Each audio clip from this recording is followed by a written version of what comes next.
আল্লাহ পবিত্র কোরআনে সূরা আল হুজুরাতের 11 এবং 12 নম্বর আয়াতে উল্লেখ করেছেন যে ইয়া আইয়ুহাল্লাযীনা আমানু, হে মুমিনগণ, কোন পুরুষ যেন অপর কোন পুরুষকে উপহাস না করে, কেননা সে উপহাসকারী অপেক্ষা উত্তম হতে পারে।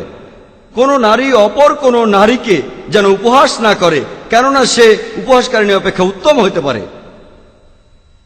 একে অপরকে দোষারোপ করিও না এবং তোমরা একে অপরকে মন্দ নামে ডাকিও না। অনুমান হতে দূরে থাকো, কারণ বেশিরভাগ ক্ষেত্রে অনুমান করা পাপ। অপরের গোপন বিষয় সন্ধান করিও না, অপরের পশ্চাতে নিন্দা করিও না, তোমরা একে অপরের পশ্চাৎ থেকে নিন্দা করিও না। তোমরা কি তোমাদের মৃত ভ্রাতার গোশত খাইতে চাহিবে? কোরআন বলছে যে যদি পেছন থেকে নিন্দা করেন, যদি কারো পেছনে থেকে তার নামে নিন্দা করেন, তাহলে আপনি যেন আপনার মৃত ভাইয়ের গোশত খেলেন। আর নিজের মৃত ভাইয়ের গোশত খাওয়া দ্বিগুণ অপরাধ।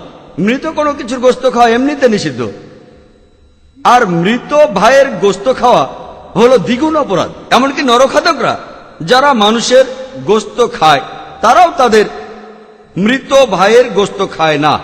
তাই যদি পেছনে নিন্দা করেন, যদি আপনি কারো পেছন থেকে তার নিন্দা করেন, এটা তখন দ্বিগুণ অপরাধ, আপনার মৃত ভাইয়ের গোশত খাওয়ার মতো।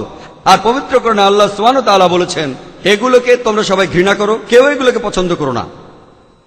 পবিত্র কোরআনে সূরা হুমাজার 1 নম্বর আয়াতে উল্লেখ আছে যে ওয়াইলুল লিকুল্লি হুমাযাতিল লুমাযা, দুর্ভোগ প্রত্যেকের যে পশ্চাতে ও সম্মুখে অন্য লোকের নিন্দা করে।